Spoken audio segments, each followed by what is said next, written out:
One. Hey everyone, my name is Mike Vaughn. I'm a writer at Geek Vibes Nation, and I'm also the author of The Ultimate Guide to Strange Cinema. And I'm Dylan Gonzalez. I'm the editorial director for GeekVibesNation.com and also a co-host of the Home Dance Film Festival podcast. And welcome to a new Video Addict new release roundup. If you're new here, well, first of all, welcome. What we do is we go back and forth. We talk about the latest home video releases. We have a nice wide variety of stuff, pretty much always. This week is no exception. So I'm going to dive in with my first title, which is one that I was really excited about. I saw this in theaters and I loved it. And I'm so happy to have it on home video. And that is Megan or Mithrigan. So, yes, this is the theatrical and unrated. I'll talk about that briefly here in a minute. What's nice is we do have some extras. I really appreciate when they give you a little something extra. So, so there's the back without the slip and the discs. And then this has a digital copy. It's not in there, but yours will have one. So yeah, I'm going to keep this review pretty brief because I did a full review with Dom, which I'll link in the description. But I'll give you my kind of overall sort of thoughts, which is I love this film. It's campy. It's a nice, fun horror sci-fi romp. But I really appreciate the layers that it has. I love the commentary on technology and parenting. We kind of get into that a little bit more because Dom has kids, so it was nice to get a parent's perspective on that. But yeah, I think it has a lot of really interesting things to say. But it never forgets just to be kind of campy and have fun with it. So I really appreciate that. I feel like this movie's kind of made for me. It's sassy, it's horrific. It doesn't take itself too seriously, but again, you do get that commentary, which I think adds a little something to the film. So there's not a huge difference between the unrated and the theatrical. There's a little bit more gore. A lot of people probably already know this, but like one of the examples is there's like a kid that's attacked, and in the theatrical you kind of see his ears pull, and that's it. In the unrated, you actually see kind of the aftermath of that.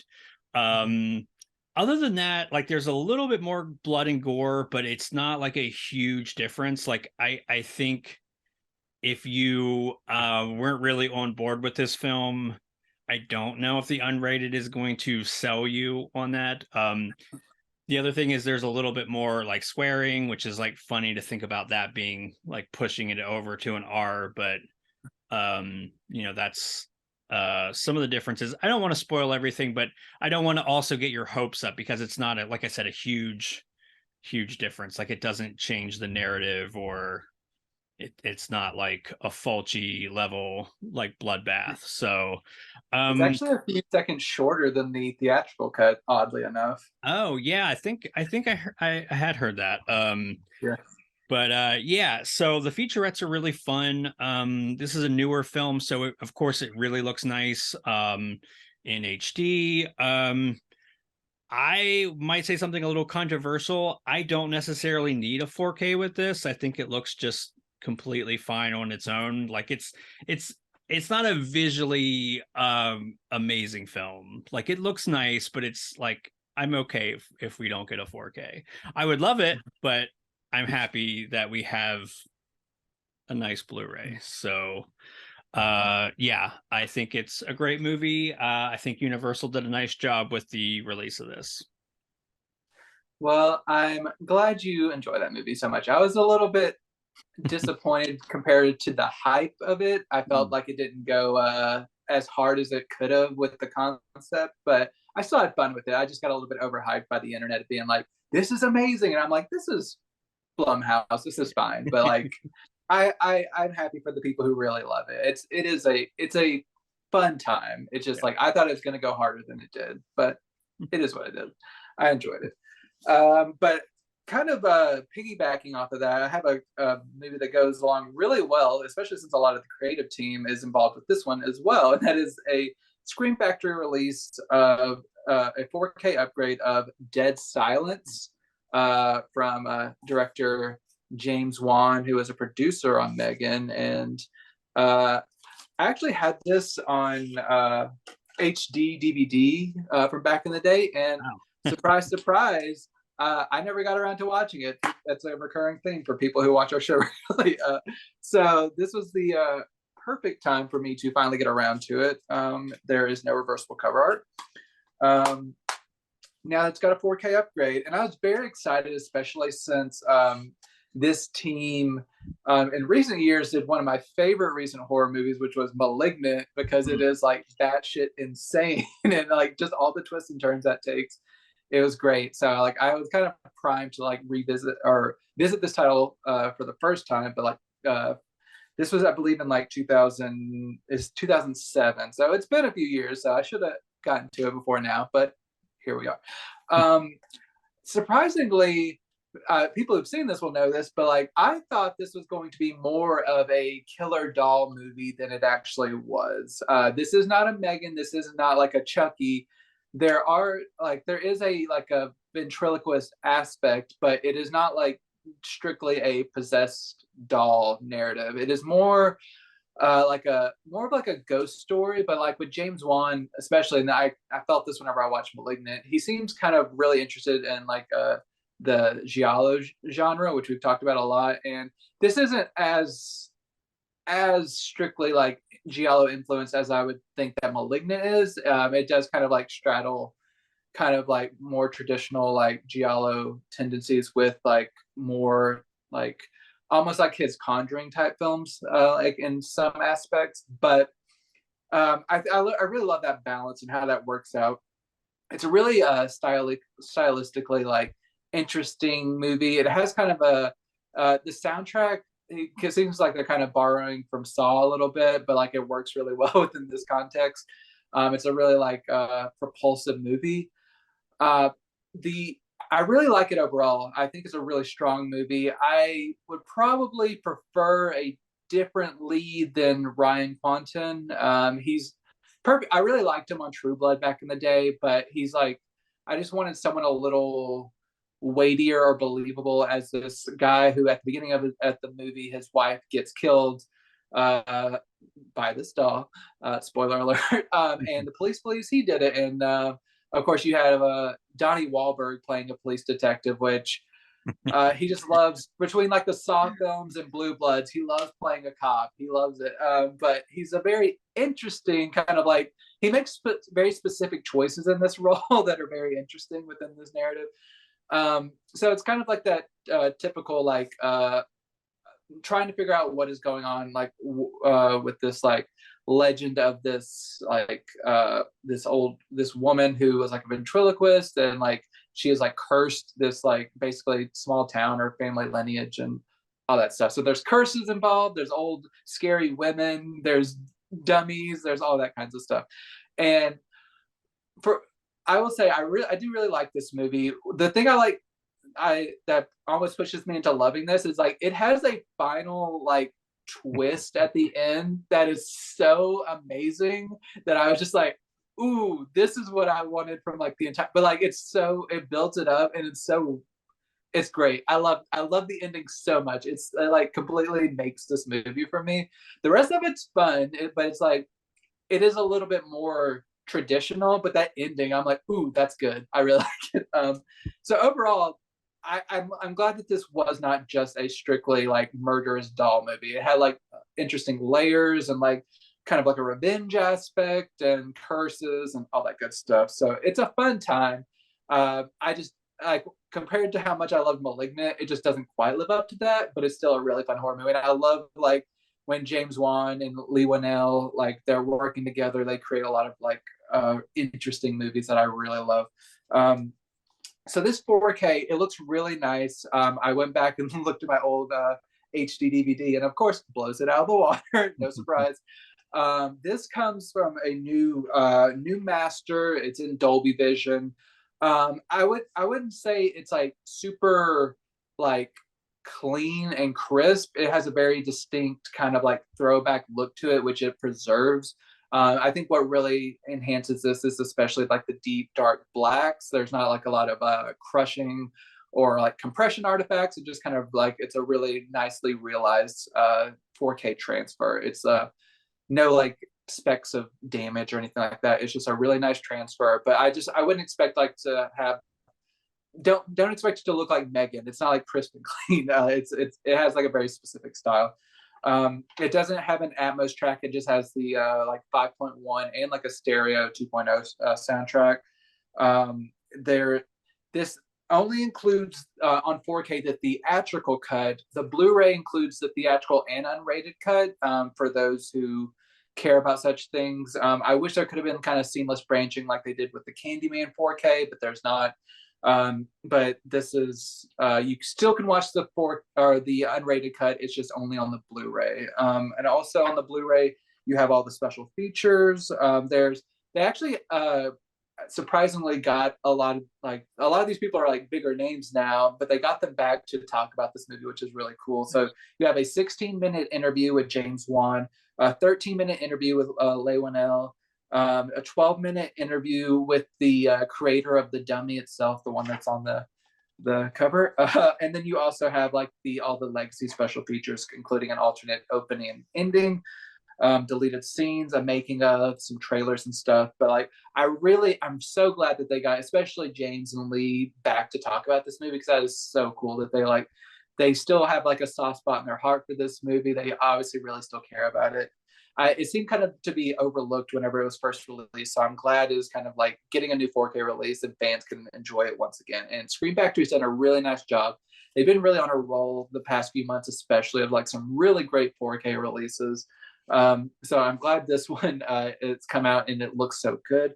So if you are a fan, I think it is worth it. I'm glad I finally saw it. If you're thinking that this is just like a typical haunted doll movie, it is much more than that. So just at least give it a shot. Even though I love those movies, nothing against those movies. I love it. I talked about the Chucky movies recently around the holidays, but like this is just a really fun time and I recommend it. Yeah, I was really excited to hear what you think, because I like this movie quite a bit. I think it's fun. I think you definitely hit the nail on the head. It is way more interesting than it has any right to be. And yeah, this is like a day one purchase for me. So I'm glad to hear that it's like a pretty awesome release. So I'm switching gears slightly. We still have some like dark horror-ish elements here, but in a very different way, and that is Batman: The Doom That Came to Gotham. Okay. And in the back, so we do have some nice features. We have a commentary track, which is really nice. Go. So there's the inside. Like Megan, this has a digital code that's not in there now, but yours will have it. So yeah, I really did not know much about this particular project, so I kind of went in pretty blind. And I'm glad I did, because it was really fun.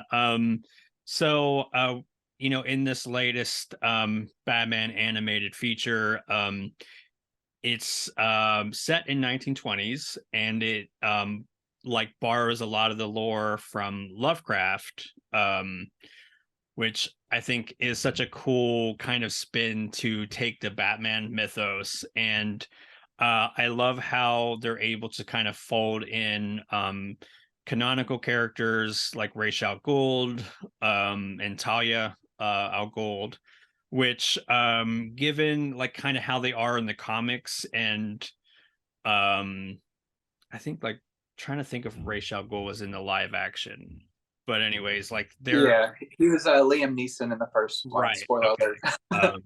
Or Batman Begins, I mean. Yeah, I don't know, that it's so funny because like the Dark Knight overshadowed that movie so much, but yeah.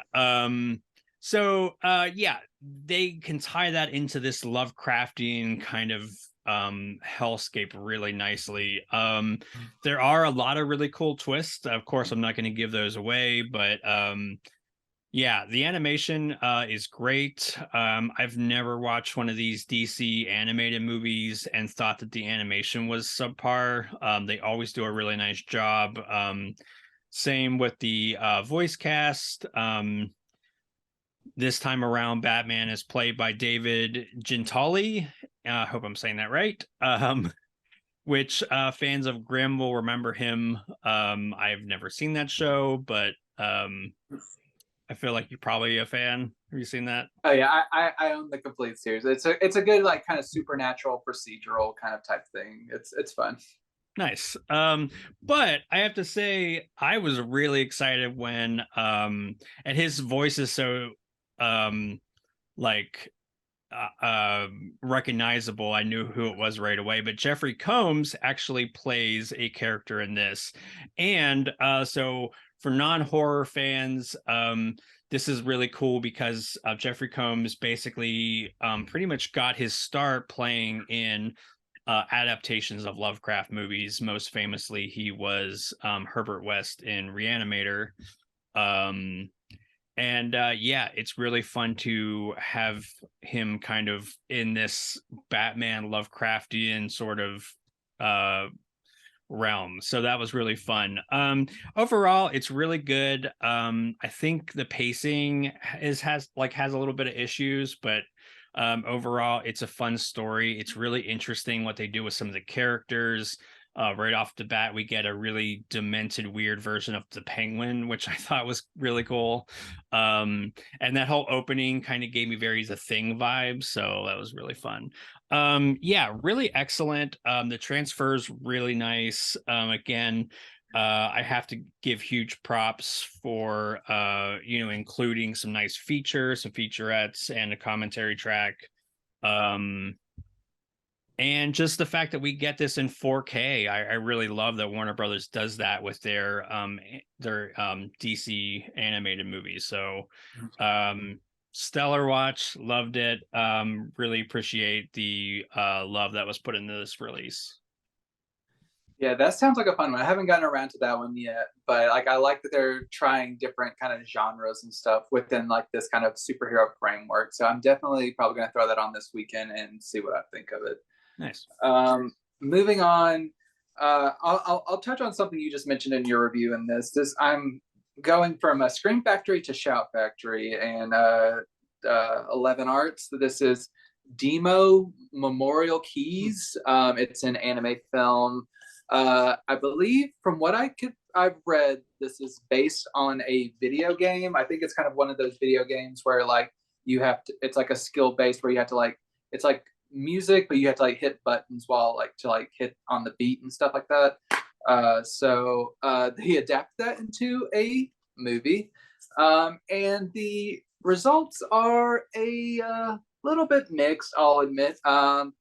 Mainly because I love anime films. I always love kind of coming in and kind of teaching you my ways of what I think makes a good anime film. But this is not the biggest mark I have against this is, and I understand that not everything can be traditional hand drawn, but this is a computer animated film, so it's digitally animated, and it just kind of seems a little on the cheap side. Like it's kind of like a little stilted, and I just wonder what this movie would have looked like if you could have had that traditional like hand drawn animation to give it like even like richer texture and like more fluid motion. So like that was kind of like holding me back the entire time of just from like loving it. It's still a pretty decent movie.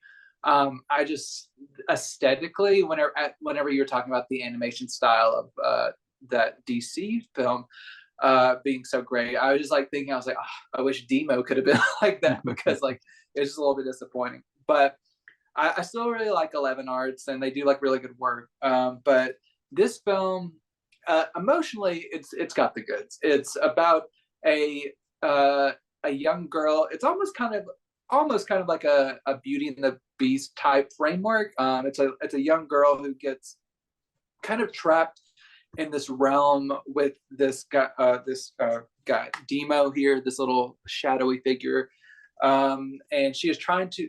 He's not a like a malevolent figure. She's kind of trapped in this realm, and the only way for her to get out is through whenever they play this piano, a tree that's like beside it starts growing.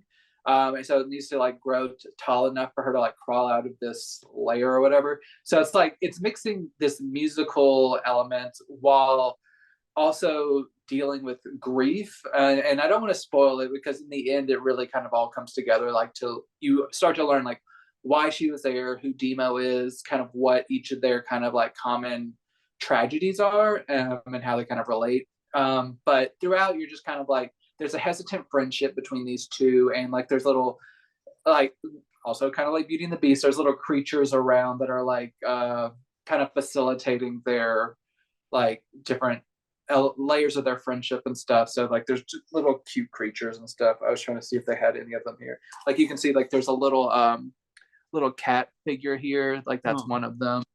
And so there's like little creatures like that that are like bonding with this little girl while she's still like kind of hesitant of Deemo.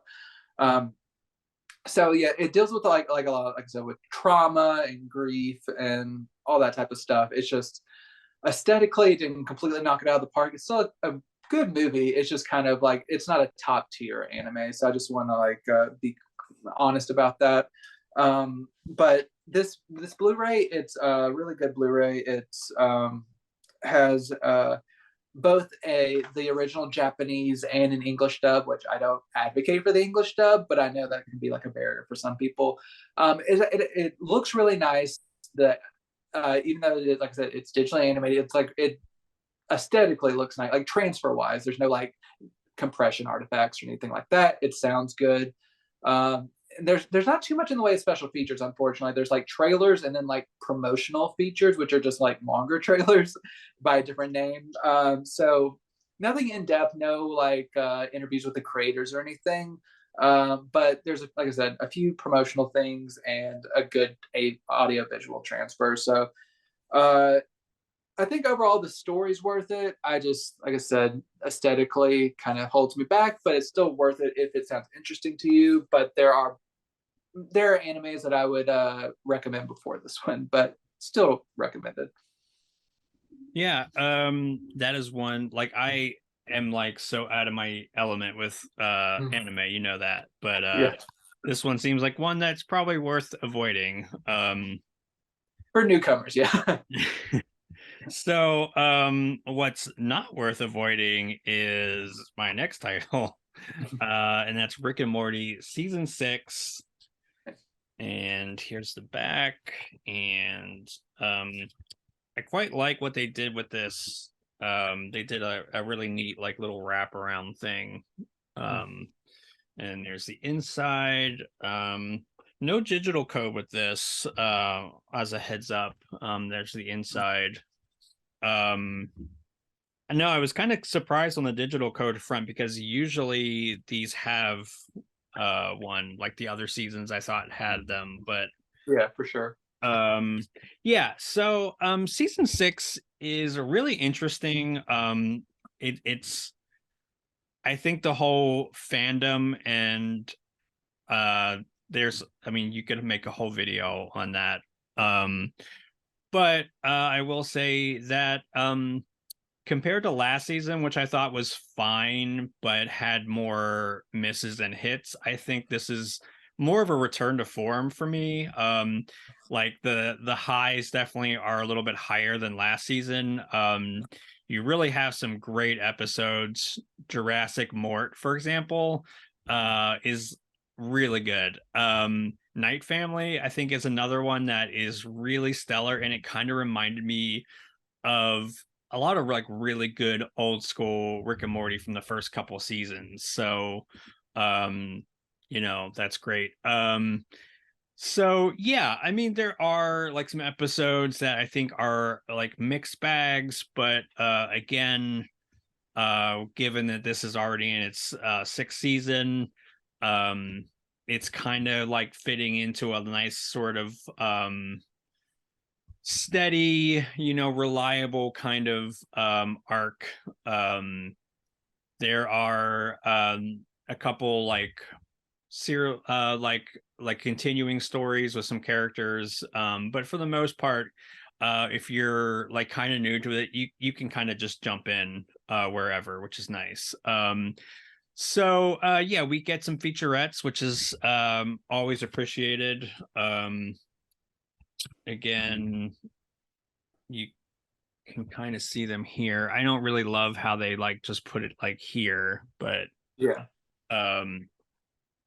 I always appreciate how they don't just slap this on a disc. They actually like give you some extra stuff. So yeah, not really too much to say about how it looks. I mean, the animation really pops in HD. I think it's much better than just streaming it.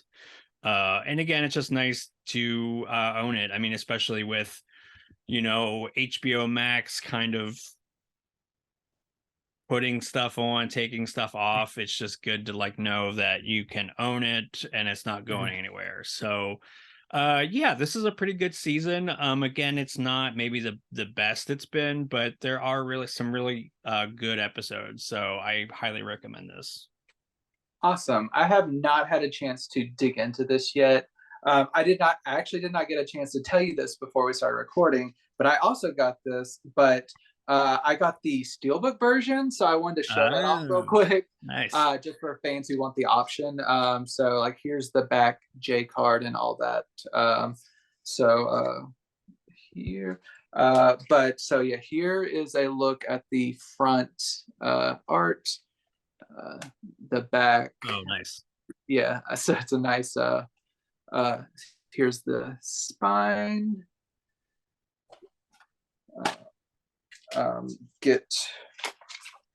So here you have a little insert with stuff, so a little bit easier to see the special features with the Steelbook. And it's probably the same disc. I don't remember. I think yours was green as well. Yeah. And so solid over here, and then nice the family over here. So if you are a major fan of this and you like Steelbooks, there's an option. So now you can choose between. I actually do really like the cover art that you got. It's just like you can see the special features easier, and like so there's benefits to both no matter what you go, but neither has a digital code. So I will say like either way, you're not getting a digital copy. So they said no, not this time. Nope. No, that's I'm glad that you had that, because that's really cool. I know some people only like Steelbooks, some people like like it's so weird. I have a mixture of Steelbooks and regular for Brick and Morty.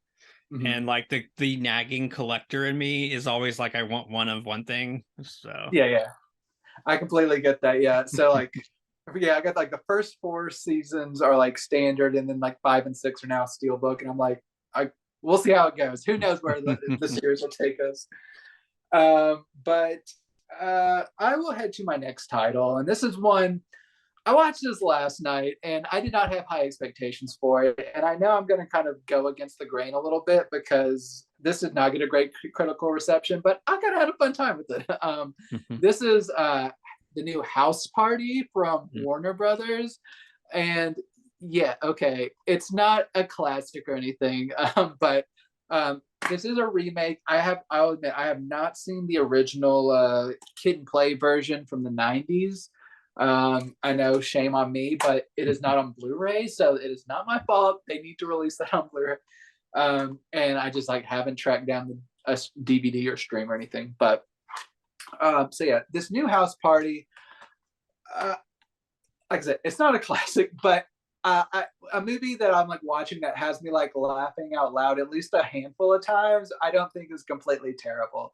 It's a pretty standard formula. These like 2 guys, they're kind of slackers. They work for a cleaning company. One of them is like more mature, a little bit more mature. He's like trying to like produce music. He has a young daughter he's trying to support. The other guy, he's more of a slacker. They're both kind of like party promoters, but like during the day they're like cleaning houses like that are sometimes from really wealthy people. And then one day they are like in desperate need for cash. The party that they were planning on like throwing gets canceled because one of them screws up. And they find themselves, unbeknownst to them, in the house of LeBron James. And then they're like, okay, he's out of town on a meditation retreat. What if we were able to throw a party here and raise a bunch of money, get it back in order before he comes home, and then like we can like set ourselves up and stuff, like get a bunch of money. So it's a very simple plot. Of course, they throw a party, and then things don't go completely as expected. Like things get a little out of control at points. So it's that typical party framework. These two guys, they're pretty charming. They have like a pretty good comedic timing. There's some like one-off like kind of like throwaway jokes that just really like tickled me. Like I just like it would like catch me. And I'm like, that's good. I like that. But this, it doesn't reinvent the genre. There's a pretty good array of like famous faces that make appearances. Yes, LeBron James, he is a producer and he does eventually show up. Spoiler alert. But then you also have people like Maya is in this. Kid Cudi plays a very he plays a version of himself in this that is really funny. It's almost kind of like a "this is the end" type of thing, where he's like a heightened version of himself. It's like ridiculous, but I really enjoyed his presence in this. And then like Lil Wayne is. You have a lot of great like both like artists, like musicians, and then like comedians and all that. There's just a lot of really good moments that hit with me. There's a lot of great allusions to like the original movie.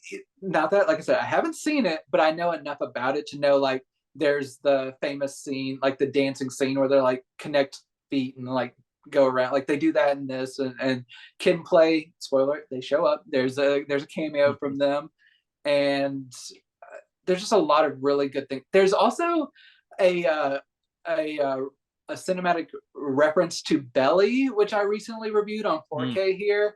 Like the way they film it stylistically and like the music choice, I was just like, oh, I was like losing my mind. I was like, they're doing Belly. And I was like, I loved it. So yeah, this is not going to hit for everyone. Most people think this movie did not need to be remade, and it probably like didn't need to be remade, but I had fun with it. I was laughing, probably because studios don't release that many comedies these days. Like it's a lot of like stuff that pops up on streaming. So like if there's just like a decent comedy nowadays, it's kind of like water in the desert for me, where I'm like, ooh, that's I want more comedies from studios, because like we watch so much like serious stuff. I just need to laugh sometimes. So like this at least gave me a few laughs. I can't fault it for that.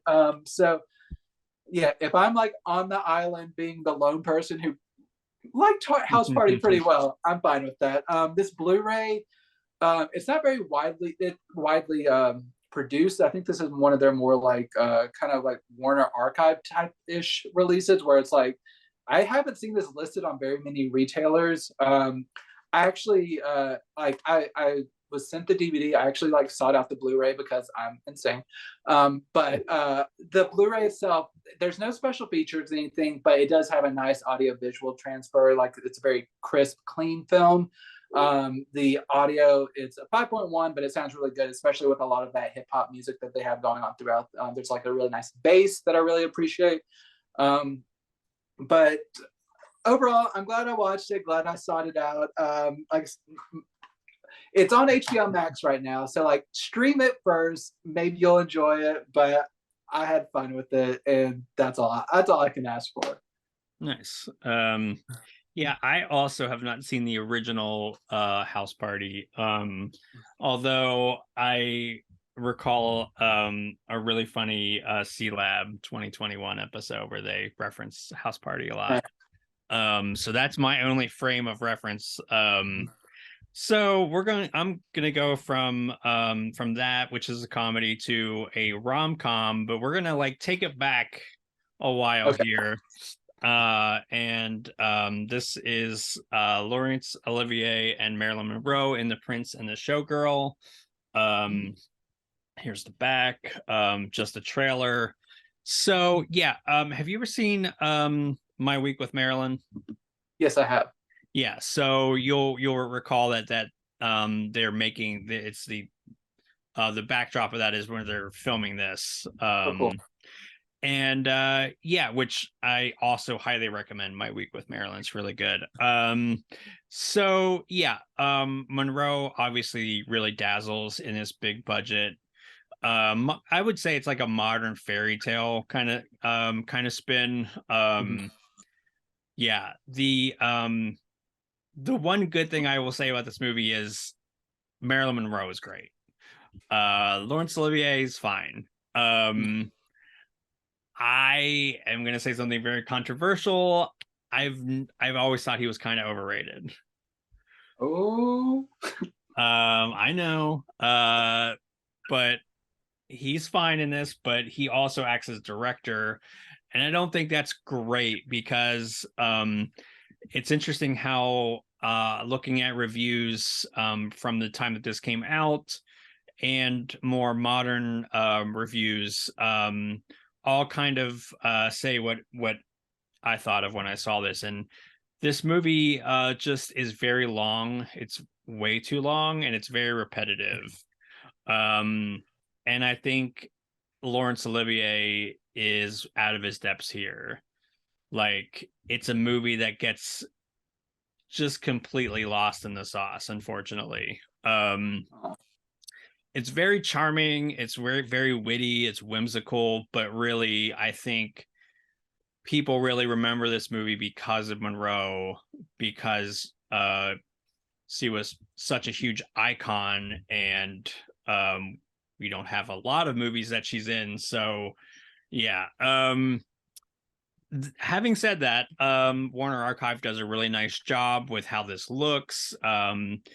This is in beautiful Technicolor and it looks great. The colors really pop here. They do a really nice job of not oversaturating things. Like, it just has a really nice kind of, again, this feels like a very updated kind of fairy tale. So visually we get that with this transfer. So it's really nice, but again, at almost 2 hours long, it's just a lot.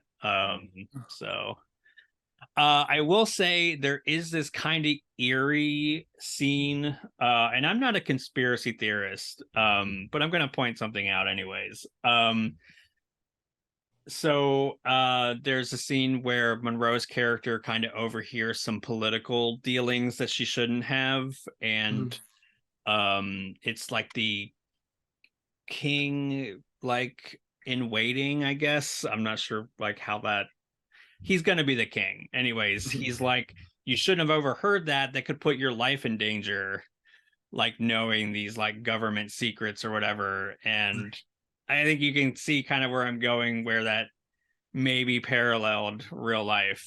yeah. So, you know, again, I'm not putting on my tinfoil hat, but I wanted to point that out as something that was a little eerie. You're just saying, like, you're just putting the information out. Yeah, You I'm just just saying you no can draw your emotion. own conclusions, right? Yeah, absolutely. Yeah, sorry, I was kind of shuffling a little bit while you were talking. I actually emailed one of the heads of Warner Archive. We've corresponded a few times, George Feltenstein, because I like to get like they used to send out like press releases that kind of detailed like everything about all the releases, but they haven't been doing that as much. So I like to kind of get kind of some information about the like where these transfers come from. And I was confirming this particular title is from a 4K restoration of the original camera negative. So if it looks good, it's because it's from the negative. So that's good. I'm glad to hear that. I haven't been able to watch it myself yet, but I'm excited to watch it, even though you're not the highest on it right now. but I moving on to my next title, getting back into the realm of horror, which I know our fans are comfortable in. So this is from RLGE Films, and this is Nocebo, which I know you've had a rough go of trying to watch this movie. You were supposed to review it, but like after months and months, just would not send you the link. So here, this actually has double-sided cover art, which is rare for like an RLJE film, but that's pretty cool. Here, so I had that kind of in my head going to this movie. I was like, all right, this costs a lot of like a lot of emails back and forth and everything. Is it worth it? Yes, it's worth it. Like it's a pretty solid horror movie. It has like a really kind of like eerie kind of it's kind of hard to explain. At the beginning of this movie, this play stars Eva Green, who's just kind of like inherently kind of like has that creepy quality about her. Like I think she embraces it. She's like starred in like some like Tim Burton movies like Mrs. Peregrine's Home for Peculiar Children and stuff. And like she kind of leans into the kind of that dark gothic aesthetic. But at the beginning, she plays a woman who has a hallucination. Is it a hallucination? I don't know. Of this like this kind of like mangy, almost like zombie dog that kind of like shakes itself off, and like all these bugs go flying everywhere. Like they're supposed to be ticks and stuff. And then the dog kind of disappears, and then it's just like, oh, well, she was hallucinating, but then oh, she has like something on the back of her neck. Oh, is it a tick? Is it what's going on here? And then it's kind of like fast forward several months, and she's kind of like in this like debilitating state. She still has this like red mark on her like back of her neck where this bug was, and just kind of like she's kind of like really declining in health, of just like, and to the point where she believes she needs a helper to come in and like kind of like help her run her life, but she doesn't remember like calling this helper who shows up. It's this Filipino lady who's just kind of comes in and starts like kind of taking over the household, but not like in a completely forceful way, but like in like a helpful way. But then it kind of like starts to morph, and it really starts to tackle kind of like interesting themes of like classism and colonialism and all that type of stuff.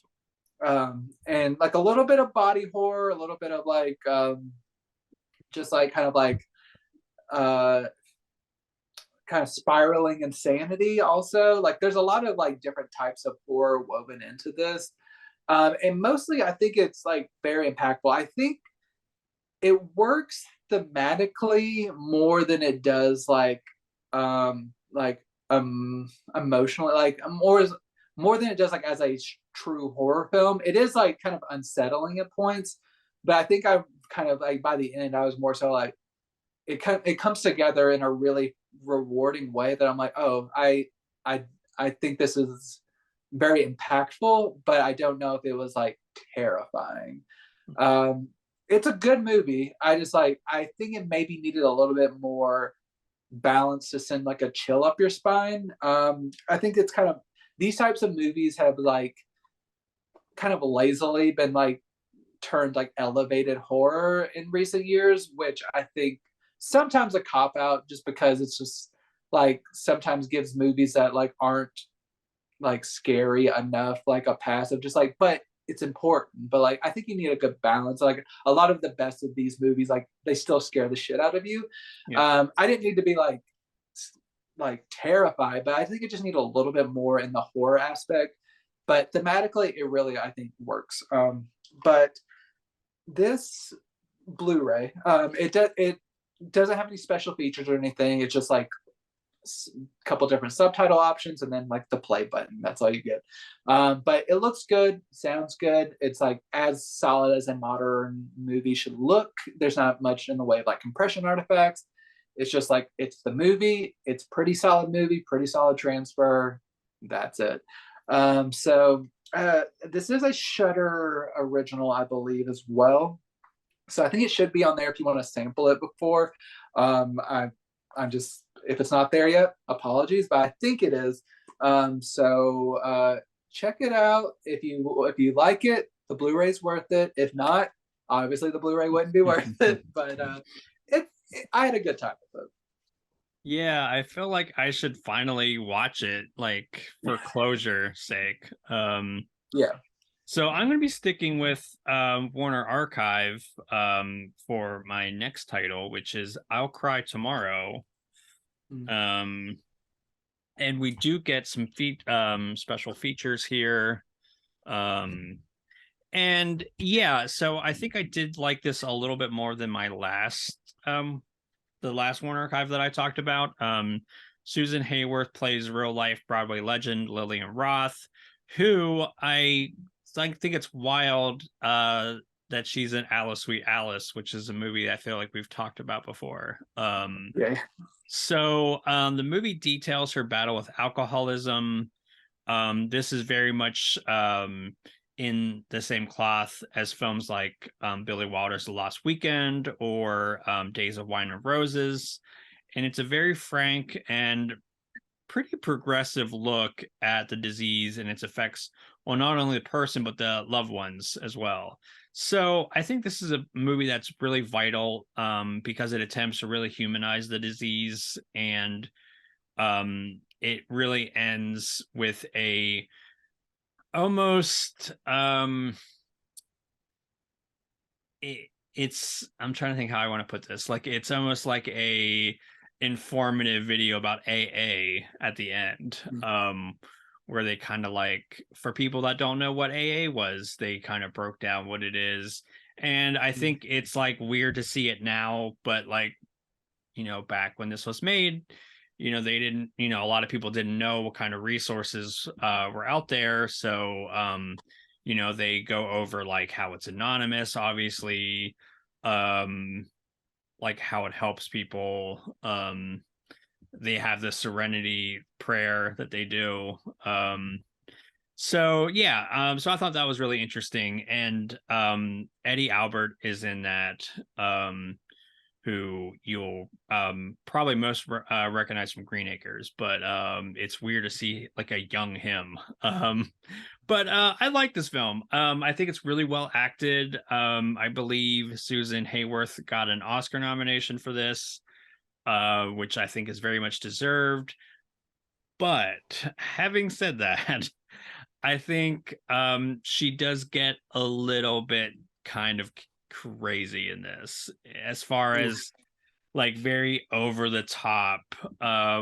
It sort of starts to borderline on campy, which is not a bad thing, but when you're trying to present something that is very serious, it kind of tonally is a little bit awkward. I also think that this kind of playing as sort of a biopic, but also sort of a pseudo cautionary tale about alcoholism doesn't necessarily mix all that well, but it's fine. It's another movie that I think is just too long. Again, we kind of get the point and it gets a little bit repetitive. But one little cool fact, and this is probably for like maybe like one person out there, but if you are a fan of the band Thrill Kill Cult, you will recognize some of the dialogue was sampled for one of their songs, which I was like instantly like, wow, okay, I recognize that, and I had to like look it up because yeah, like, I don't know, I was thinking maybe it was from a White Zombie thing because they like sampled a lot of stuff, but like her scene where she's really flipping out, they sample that in Thrill Kill Cult, which I know you're a music guy, so get on that. It's a really good, they're a really good band. Okay. So um Yeah, this looks great. Again, no complaints with Warner Archive on how it looks. This is black and white, it is beautiful looking, clear. Like with all of the black and white stuff, they always really get a nice contrast between the black and white. Everything kind of looks nice and crisp and clean, no scratches or artifacts or anything.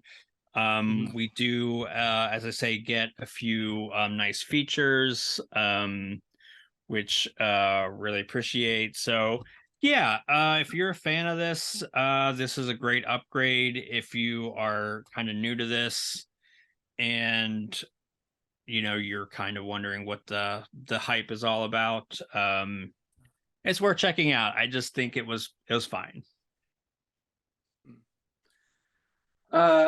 That's another one I checked. It's from a 4K scan of the original camera negative. I have not had a chance to watch it yet, but I will have to watch it and then seek out that song to see how the sample works within that song. So that's a fun little project for me this weekend. My next title, it is from. I got it through MBD. This is from First Line Films.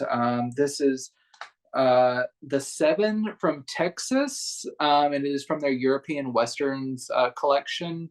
It says number one here, and so this is like a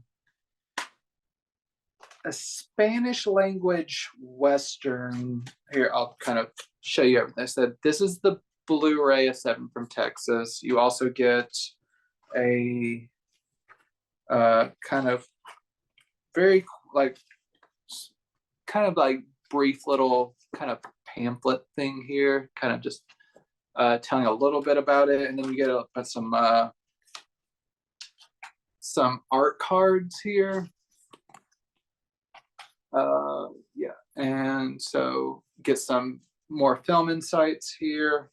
So like an essay here, and another booklet here. It's a little bit more substantial. We got some essays here. So you got that, and then you also have an additional movie on DVD called $100,000 for Lassiter here. And I'll talk about that in just a second. And no reversible cover art, but you kind of get like this landscape with additional credits about this particular package.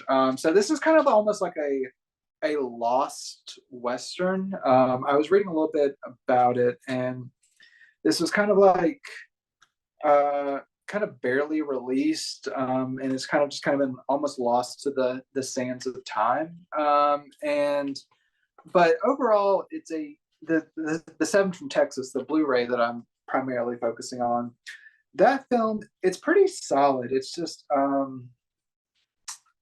it's not like reinventing the genre or anything. It's about it's like a small Western town of people. There is a man who's like kind of recently been released from prison, who learns that like his woman has like remarried like this more kind of like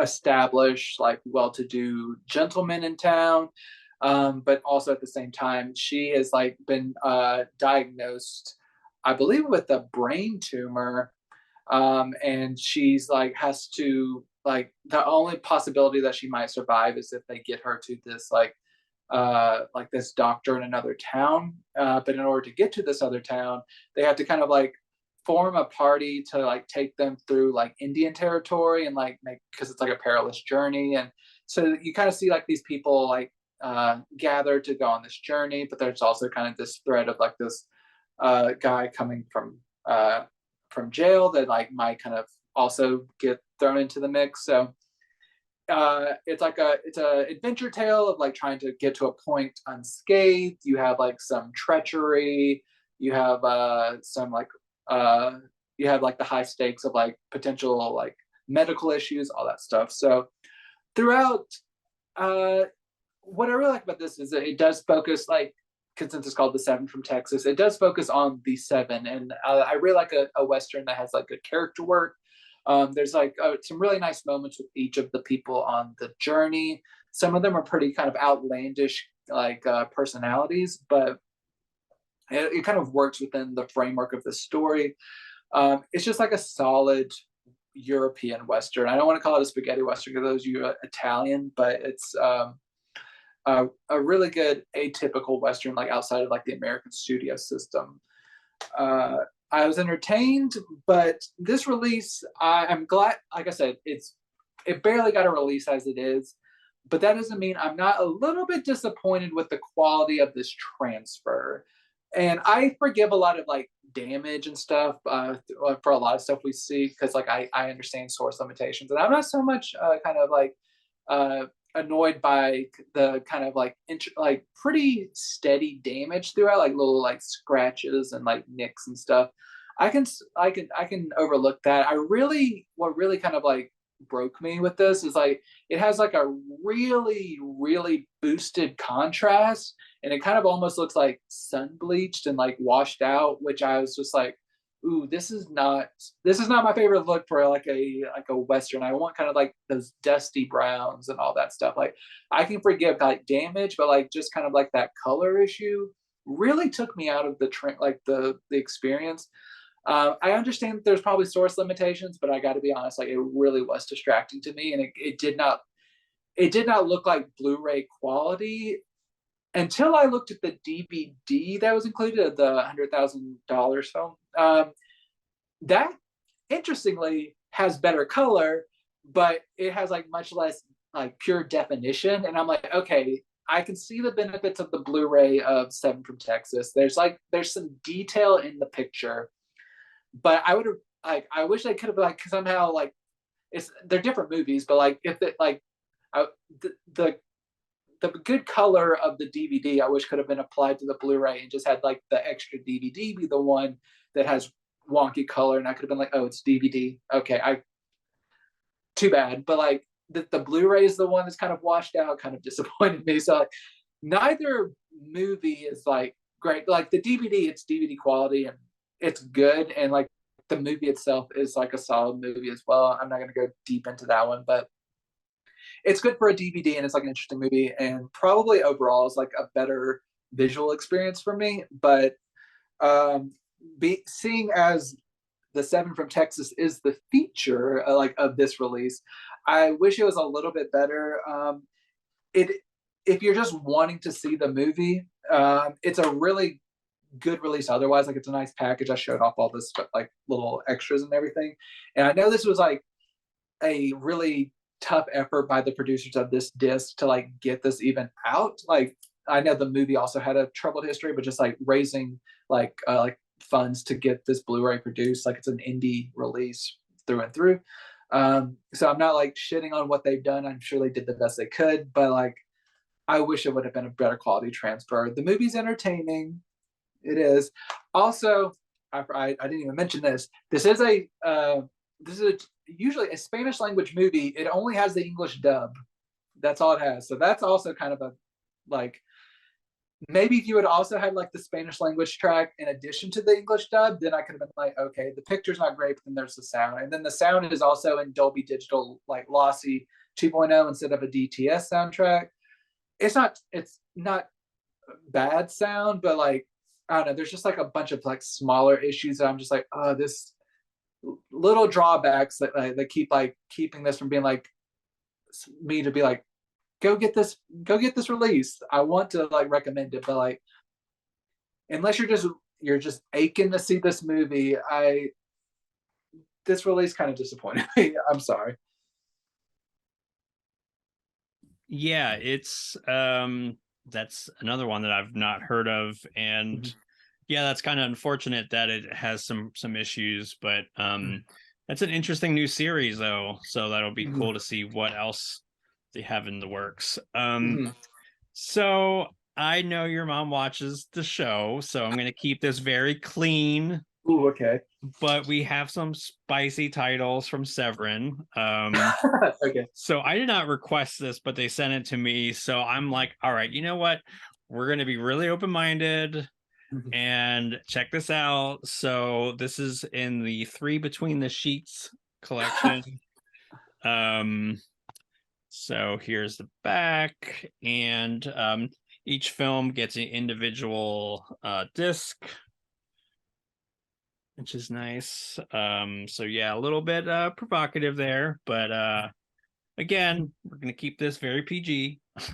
So the first title is called Ecstasy, but I looked it up, and it's, I guess, more like known under love scenes, which I think kind of better describes the movie. I was really shocked to find that Julie Newmar is in this film. Like, I did not think that she did softcore adult fare, but here we are. So yeah, the these movies are kind of weird to review because they are very light on plot. I think this one's really interesting because it is very meta. It's about making a softcore film, and the lead actor has a lot of like reservations about it. She's not comfortable. The In this world, I guess this is like a power couple, director, actor, and I guess the proviso is if she stars in it and he's attached to it, they can get any studio in the world to produce it, which I think is hilarious, but it's a movie, so very much a fairy tale. But yeah, so this kind of mirrors a lot of like what's going on. Some of these actors really haven't really done these kind of movies, so it is clever that it's kind of meta about this, and it's not super erotic, if I'm being honest. It's like the scenes aren't like hardcore, like they're not like triple X or anything. So if you're kind of going into this thinking like that's, I mean, you're going to be a little bit disappointed, unfortunately, but um it's fine. The story's okay. I think the meta-ness of it was really interesting. Again, I love Julie Newmar, so I'll see her in basically anything. There is an English actor that does a lot of genre stuff. I'm looking her up right now. She is also in this, and horror fans will really recognize her from a lot of stuff, including The Wicker Man, the original. We can cut this. Yeah, Britt Inkland. She's somebody that like you might not recognize the name, but if you're like a big genre fan, she's been in a lot of stuff. She's in the original Get Carter, Wicker Man, as I mentioned. She's a pretty memorable role in The Man with the Golden Gun. And I could go on and on. She has almost like 80 titles to her film in her resume. So yeah, it's fine. I just think it's not very sexy and the story's just okay. There's definitely some like really cringe between the husband sort of like berating his partner into doing this, and she's clearly not comfortable, and it's like yikes, but it's fine. It's gonna be interesting watching the other two films. Severin always does a really good job with like their restorations. I think this looks nice.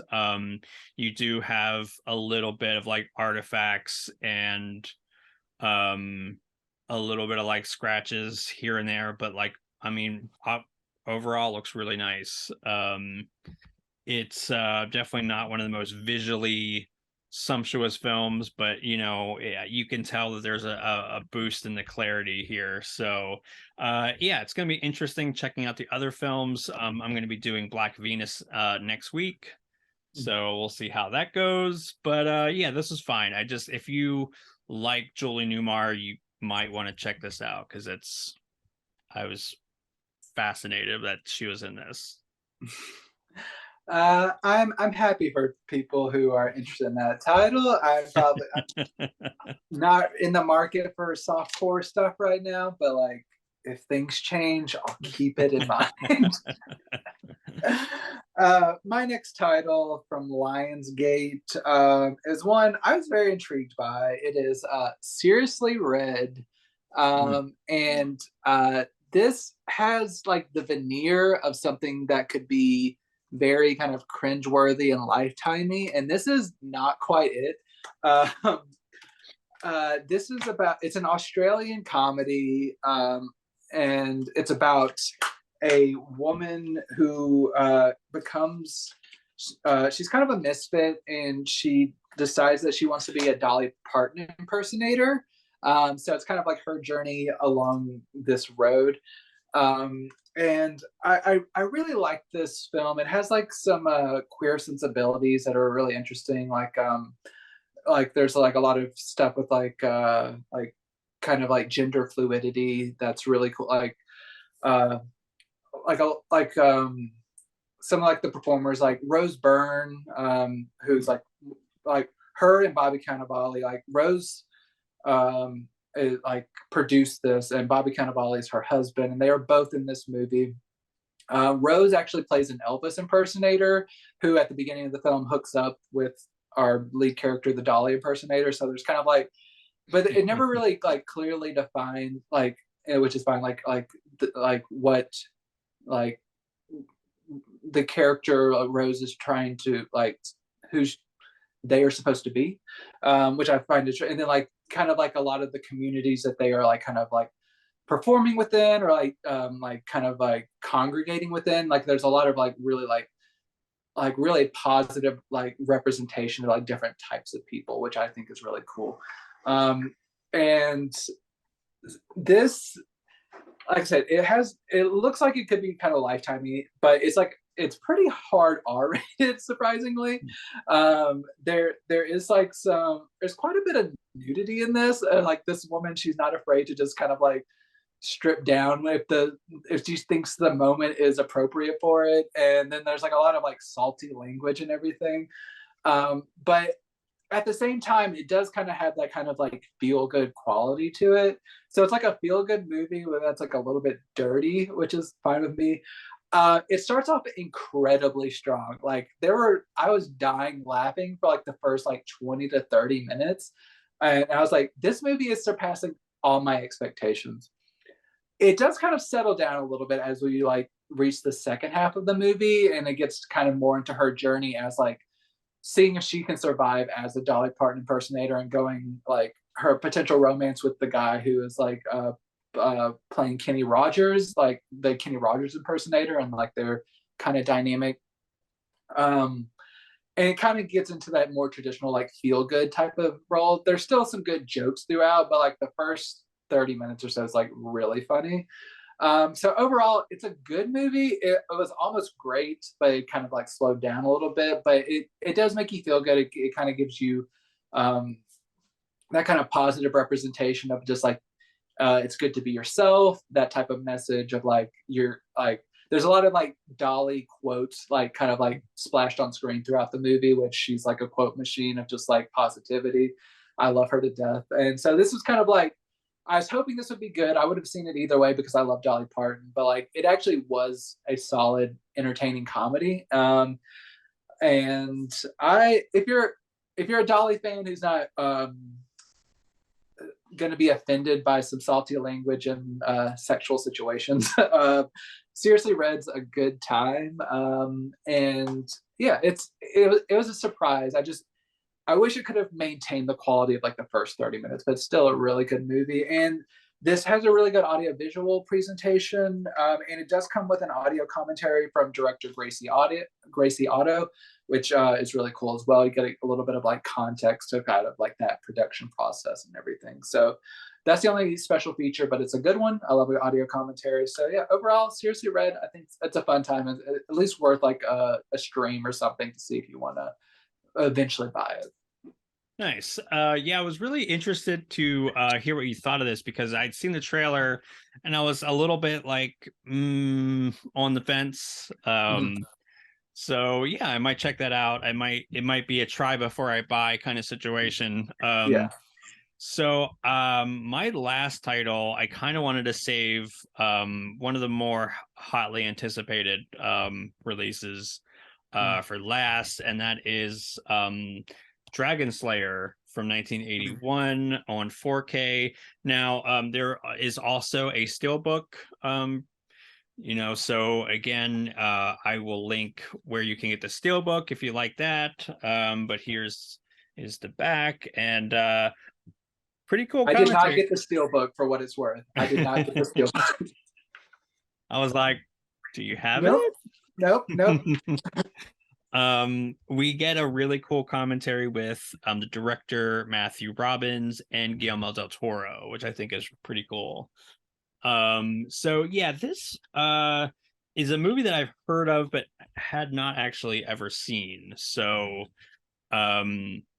I really liked it. It's a whimsical fantasy film that has kind of everything you would want from that. You have like the young sort of apprentice type. You have all the archetypes. You have like the wise mentor, the call to action, all of that really good stuff.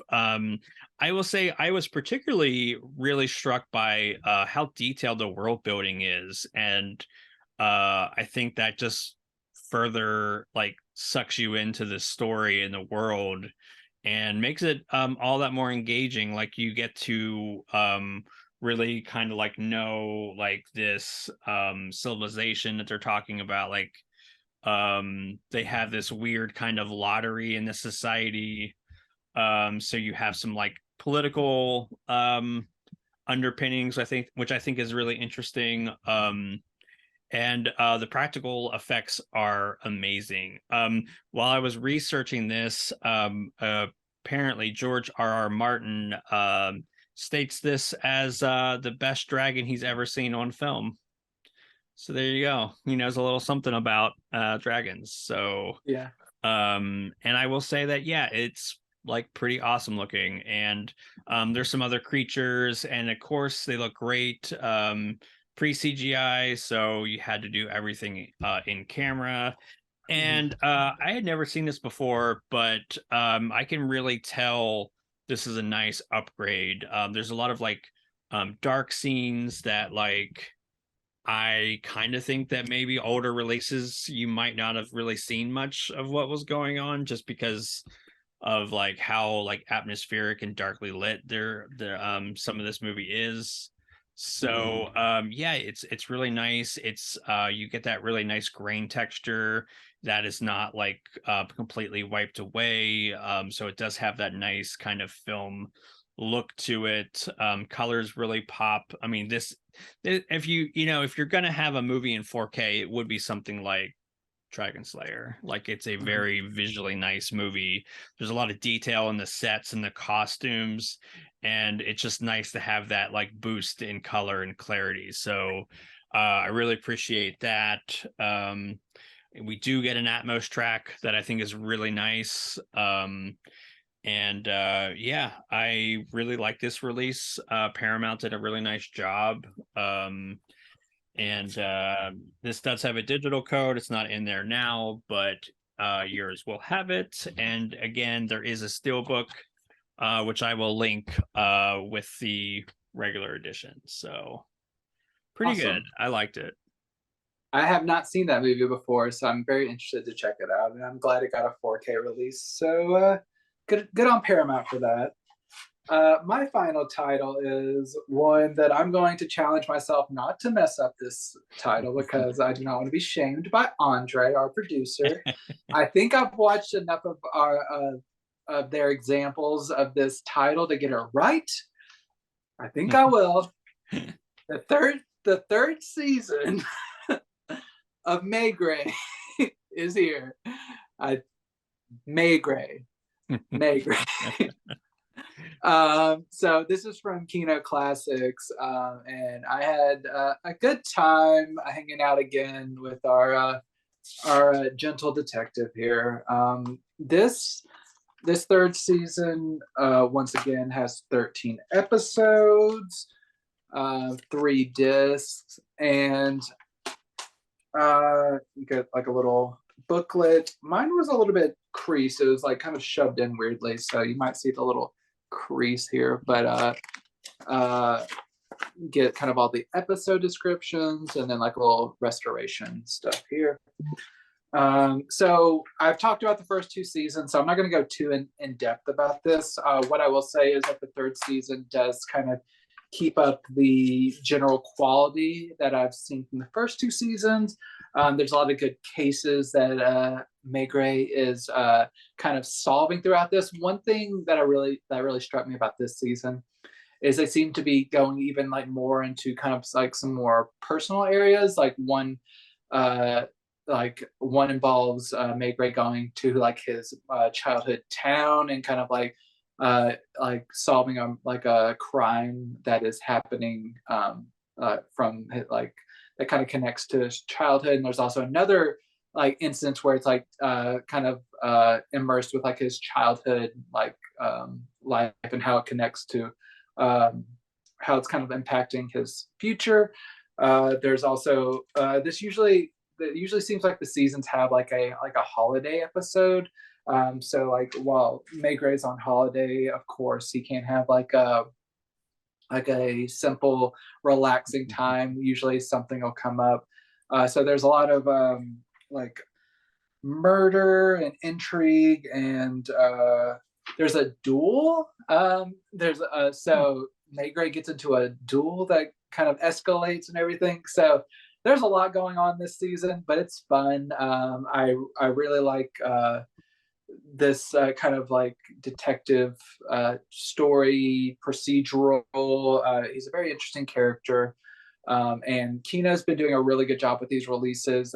As I've said with the first 2, the way that this was kind of filmed and then kind of transferred to HD, it's not like crisp and clear. It maintains kind of that kind of soft, almost fuzzy-ish kind of sheen to it, just because like it was like deinterlaced and transferred to HD and all that stuff. So this is coming from like classic like British like broadcast. So it's not like crisp and clear, but it is like the best that we're going to get from the technology, and it's perfectly watchable. It's like a really good transfer overall. It's just like, I just want to be clear for anyone who hasn't heard my first 2 season reviews that it's not like a crisp and clear picture, but it does maintain the quality of the first 2 seasons if you have seen them. So I believe there's one more coming out in the next month or so. So nice. Tune in for that finale. But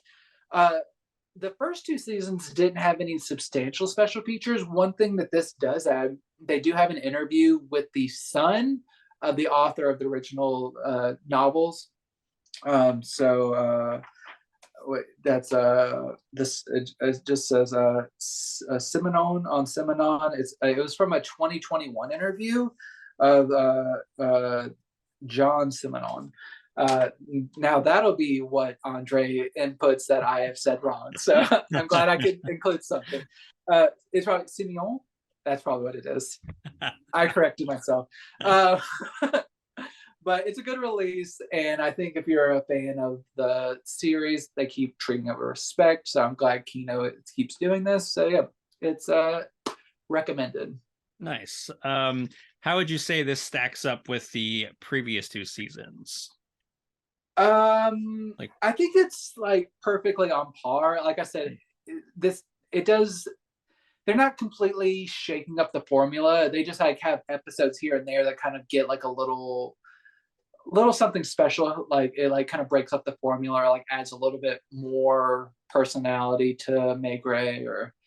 But I think it's perfectly on par. I haven't seen like any like dip in quality, especially since seasons are relatively shorter, like 13 episodes, I don't think they're like burning through their ideas at like a rapid pace. So I think it stays pretty consistent.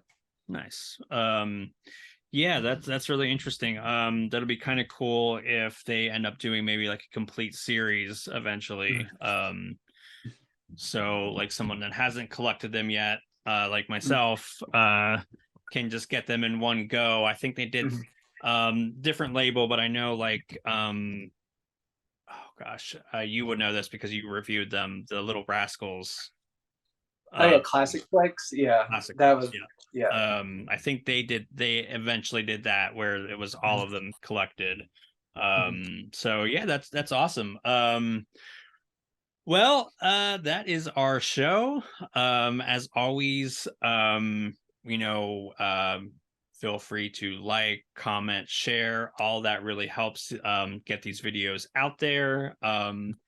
And thank you for hanging out with us.